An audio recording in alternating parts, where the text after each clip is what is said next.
Is your trading entry that important when it comes to trading? A common misconception that most beginner traders make is that they need to get the perfect entry when it comes to trading. But what if I told you that a perfect entry is far from necessary to be successful when trading? What if I told you that it might even be a hindrance to your success? In the book Trade Your Way to Financial Freedom, Van Tharp aims to burst the myth about nailing the perfect entry. He argues that a trading system is only 10% entry. H argues that a great trading system is a function of designing a strategy that fits you personally, good risk management, tons of setups, and a good exit strategy in place. This video is my top 5 takeaways from Van Tharp's book, Trade Your Way to Financial Freedom. If you are enjoying this video so far, we would appreciate it if you could like this video and hit the subscribe button. We also have a free day trading guide which you can download via the link in the description below. Takeaway number 1. Design a trading strategy that fits you personally. Trading is personal and not one size fits all. It is okay to look at our people's trading system, but that should be your starting point in designing a profitable system. Some questions which will help you craft a trading system that fits you include: 1. How much time can you devote to trading daily? 2. How much money do you have? 3. How much money do you need to make per year from your trading? I will further illustrate this by describing 3 different characters, each with their unique situation and how it influences their trading system. Meet rookie trader John, who is still an undergraduate in his final year. He has been juggling between school and a part-time job to build up a small pool of money to invest. John's small account will not be suited for short-term trading, where the commissions charged by the broker will severely eat into the profits that his positions yield. While short-term trading is not suited for him, John can however afford to take a higher risk since he has no financial obligations like a mortgage. Meet our second frictional character Tim, who is a partner of a hedge fund and thus doesn't need to worry about trade commissions since he gets a special rate. He must however ensure that the equity curve of the hedge fund is stable without big drawdowns. Any sharp drawdown could cause his investors to panic and leave the fund. In his case, he needs to adopt a strategy that has a high win rate without significant drawdowns. Our last frictional character is a retiree named Jordan, who has plenty of time to trade and also the finances to trade. Because he can devote a lot of time to trading, day trading is perfect for him. Through these examples, you can see that everyone has different needs, and thus it is important to craft a trading strategy that is tailored specifically to you. Takeaway number 2, the notion of R&R multiples. One of the most common and deadliest mistakes an aspiring trader can make is to not define his risk when entering a trade. Van Tharp calls it R, the short form of risk. You probably heard about the golden rule of trading, which advocates to cut your losses short and let your profits ride. If you do not predefine your risk, you could potentially lose your entire trading account in a single trade. Now when I say predefine, I'm referring to knowing when you are going to exit if you are wrong. All great traders are masters of risk management, and they know how much they are risking at any one point in time. If you were to buy euro-dollar at 1.5 and place in a stop loss at 1.49, we can say that you're risking 1R. What 1R means depends on the percentage of equity you risk per trade. Now Van Tharp explains that every trade you make can be measured in multiples of R using the earlier example. Let's say you managed to exit euro-dollar at 1.52, a gain of 200 pips. That's a 2R trade because your stop loss was 100 pips and you made 200 pips. Van Tharp further illustrates this concept using 2 bags of marbles. These 2 bags characterize 2 different trading systems. Each marble within the bag represents an individual trade, and the outcome of the trade is expressed in terms of R. But how do you know which of the 2 systems is better? Well, if you sum up the value of the marbles for each bag and divide by the number of marbles, you will get the expectancy of the trading system. The expectancy of the trade represents how much in terms of R that you can expect to earn on average from a trade. In this example, we can see that System X is better than System X in this regard. System X has an expectancy of 0.5 R versus System Y, which has 0.3 R. Van Tharp tells us to visualize how the distribution of R multiple looks like so that we can understand what to expect from the system. Takeaway number 3, always have an exit plan. Van Tharp argues that exits are way more important than entries. Just like how you should build your trading strategy to suit your personality, it is important to build your exit strategy so that it matches your personality. This is the only way to ensure that you can stick to your trading strategy over the long term.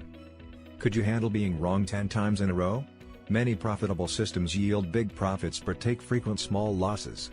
This is very typical of a trending strategy where the big money is made when the market trends. But because the market only trends less than 20% of the time, you will be taking frequent losses when the market is range-bound. And even though a trending strategy might be profitable in the long run, you could easily have 10 losing trades in a row, which might lead you to abandon the strategy. Van Tharp covers 3 types of exits that you might want to consider. 1. Percentage exits. This is a very common kind of exit where you exit if the price drops a certain percentage.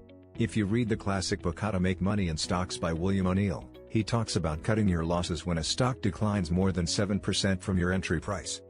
You can also use a percentage exit as a trailing stop loss where you adjust the stop loss as the trade moves in your favor. 2. Time exits. If your trade idea is based on a news event or catalyst like an earnings announcement, then using a time exit is logical. You expect a reaction from the market to the news event, and if the market doesn't move, then your thesis is wrong and you exit the trade. 3. Volatility exits. When the market makes moves to a level which it shouldn't, it is time to get out. This is useful for cutting losses short and securing profits alike.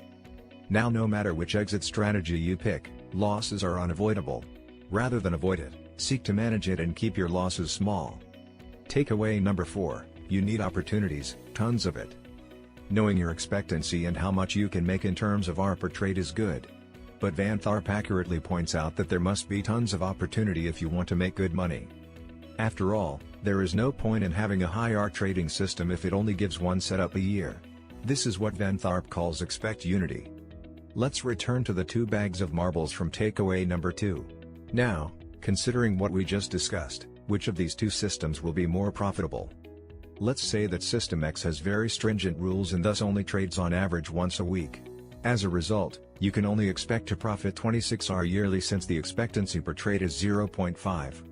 Now let's say that trading system Y, which has a lower ARR, trades on average once a day. Thus, you can expect it to generate about 109 ARR yearly since the expectancy per trade is 0.3. System Y is likely to make more profit in a given year even though it has a lower expectancy per trade. This is because the system offers more trading opportunities. Takeaway number 5, the most important part of a system is position sizing. If you thought that having a trading system with positive expectancy is enough, here's a reality check for you. Position sizing is the most important part of a system because it has as much impact as expectancy and opportunity. Yet, it is often overlooked.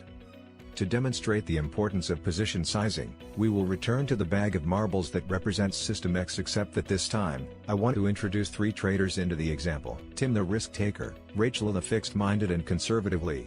Each of them has $5,000 to trade and they all use the same systematic trading strategy. The only difference is how they size their positions. Tim the risk taker is always risking 20% per trade, or in other words, $1,000 per trade.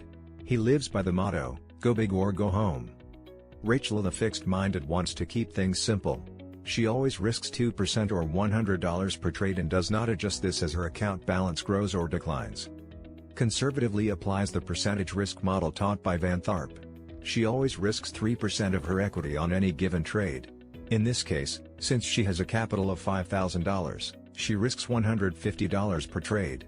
Her percentage model is structured in such a way that her position size will increase if she's winning and decrease if she's losing, since it's based on her equity. Now assume that I randomly pull out 10 marbles from the bag. Remember that each marble represents the outcome of a trade. The result is as follows: 5 consecutive losses, followed by 4 consecutive winners, and lastly a single loss.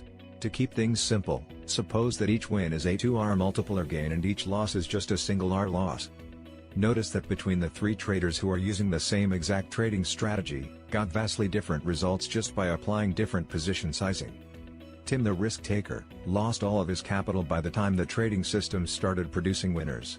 Rachel would have made $200 and conservative Lee would have made $258. Van Tharp advocates using a percentage system when it comes to position sizing, just like Rachel and Lee. But between the 2, he prefers Lee's approach because you are only increasing your position size when you're trading well. And when you are doing poorly, you're reducing the damage to your account by decreasing the risk. Earlier on, we talked about the importance of knowing the distribution of ARR for your trading system. You could run multiple scenarios and construct your position sizing taking into account your risk tolerance and objectives. Suppose you do not want to suffer a drawdown of 40%. You can pick a position size that is unlikely to hit that threshold. Here's a quick recap of my 5 takeaways. Build a trading system that fits your personality and risk appetite.